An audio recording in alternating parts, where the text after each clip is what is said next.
Hello, I'm Sarah. Welcome to my channel. Today I'm going to talk about Fiji island hopping tours. And most likely if you're here, you're considering a trip to Fiji and maybe you don't want to really figure out the planning of that trip, and so you're looking for tours just to make your life a little bit easier. Well, stay tuned because I've got you. So I went to Fiji last year, and the bulk of my 2-week trip to Fiji was island hopping in the Yasawa Islands.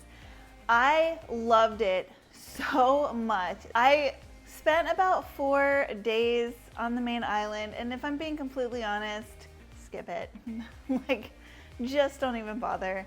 Just skip it and get to the outer islands because I really think that's where the magic of Fiji lies. Now, what is normal for me is kind of figuring things out on my own and kind of planning my own schedule. However, I did find a tour that pretty much hit all 3 of the islands that I went to, and it makes the whole process much easier for anyone who is looking to do a similar track to what I did. Now, I went to Blue Lagoon, I went to Manta Ray Island Resort, and then I went to Barefoot Quata. And each of these islands I pretty much chose specifically for different activities that they offered. So for instance, Blue Lagoon I chose because I wanted to go to the, I don't know how to say it, Sawialau, I don't know how to say it.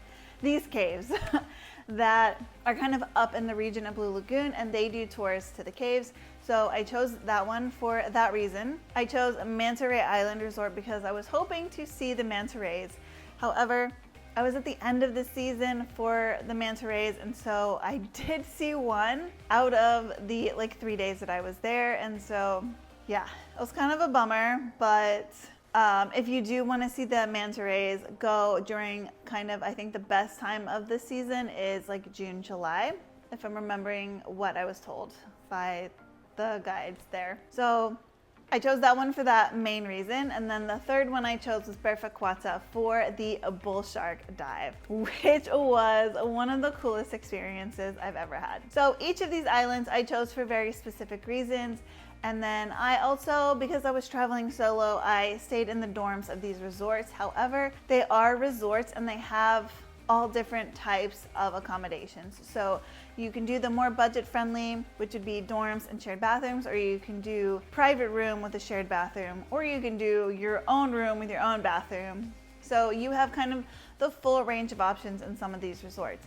And then of course the Yasawa Islands also has even nicer resort options if that's what you would like. Now, some of the islands to go to that are not the ones that I went to, Octopus Resort on one of the tours that I'm gonna link below is included as an option in the Yasawa Islands tour. And that is the sister resort of Blue Lagoon. And in terms of the resorts that I stayed at, the Blue Lagoon Resort, I think, was the nicest resort with the best food. So I imagine the Octopus Resort will also be a good resort with great food. And one thing I loved about the Blue Lagoon Resort is they asked if any solo travelers wanted to be seated together, which made meeting other people really easy. If Octopus Resort does the same thing, I think it would be a great option if you happen to be going solo. But I would just say, as a general rule for the Yasawa Islands, if you wanted to island hop, then I would go and look at what different activities are offered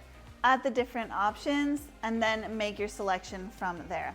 Almost all of them will offer snorkeling and diving. So if you're interested in both of those things, pretty much the sky's the limit. But if you are wanting to do, say, the caves, for instance, then you might want to look kind of more on the farther end of the Yasawa Islands, like Blue Lagoon area. If you want to do shark diving, I think Quata might be one of the few options in the Yasawa Islands. However, there are other parts of Fiji that offer bull shark diving or shark diving as well. There's also, if you were not interested in the Yasawa Islands, you could hop on a plane and do a quick trip over to, I hope I say this right, Taveuni Island. I looked it up, by the way, on Google, and I feel like the AI is never correct.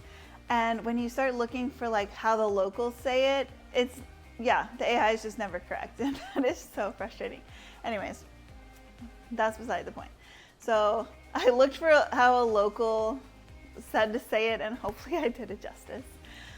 But that island is supposed to be absolutely beautiful. I didn't really have time to add that onto my trip. Well, I guess I did have time, but I had stayed on the main island, but in hindsight, I would skip the main island. So yeah, I think that would be a beautiful island to check out. And that actually, you could just hop on a plane from the main island to get to the island. So it might be a really great option if you didn't want to ferry, like if you didn't want to boat hop the Yasawa Islands, for instance, or if you don't want to boat hop the Mamanuca Islands.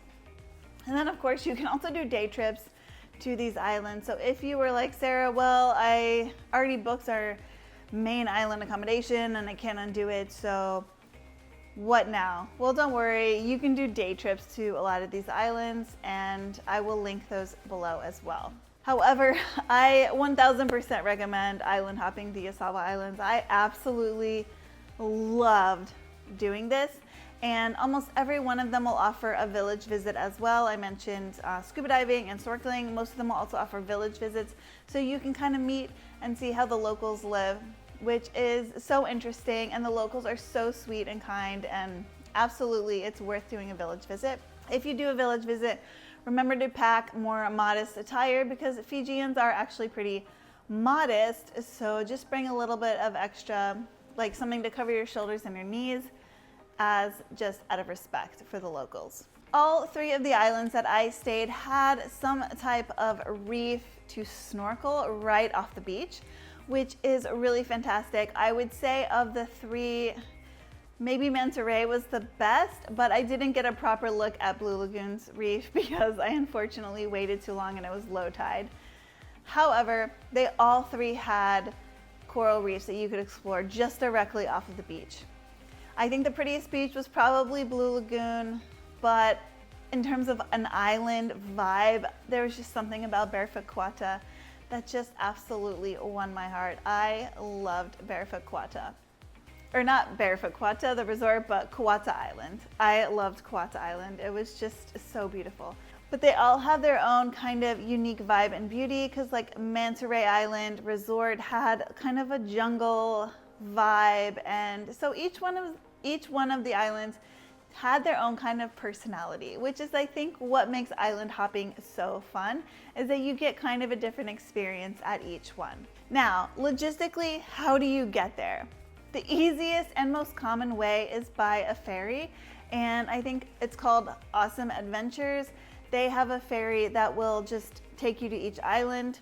On their website, they list kind of the times that they hit each island. So every day they leave at 8:45 and they make their way up and then back down the Yasawa Islands. So for instance, Barefoot Kauta, Kauta Island or Barefoot Kauta Resort is going to be like the first stop in the Yasawa Islands. So it's going to be the first and last stop really for the ferry. So that's one of the easier islands to visit as a result. And there's also day trips or even overnight trips that are organized for you to visit Barefoot Kauta, and you could do the shark snorkeling or the shark diving. But each one kind of stops along the way, and so for me, I chose to start with Blue Lagoon. In hindsight, it ended up being the nicest resort with the best food, so I might have done that in reverse. But either way, I made my way to the furthest point. That's how I chose to do my organized trip, and that is all the way at the top. So that basically is just 1 p.m. every day is the Blue Lagoon area. Another thing to note about the ferry is there are no docks in the Yasawa Islands. This ferry doesn't pull up to the island, stop at a dock, and then you disembark. You actually just stay in the middle of the water, and the boats from the various resorts in that particular area will come and pick you up. So you're going from like a larger boat to a much smaller boat, and then you're being transported to the island. I loved it. I had no issues, but if you are maybe kind of nursing an injury, or you're just you don't really have your sea legs at this point in time, that's okay. Maybe look into a helicopter or like a small plane instead of going by boat. But I will say that the Awesome Adventures is like a well-oiled machine. So definitely don't be too afraid of it. It they run it really well, and they are pretty timely also. So yeah, that is kind of the rundown on how to get there. If you don't want to island hop, or maybe you're like, I only want to do 2 resorts in a week, whatever it is, you don't have to do a tour. You could actually just book individual places separately, and then you can book like the ferry trips separately as well, instead of buying like a Bula Pass like I did. So there are so many different options that you can kind of go about it.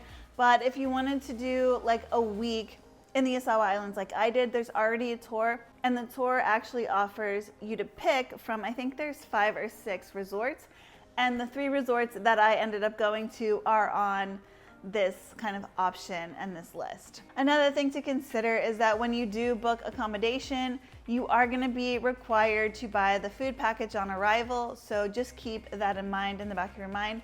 If you say book it on Expedia, it's going to show up as a property fee, but that is actually a food package.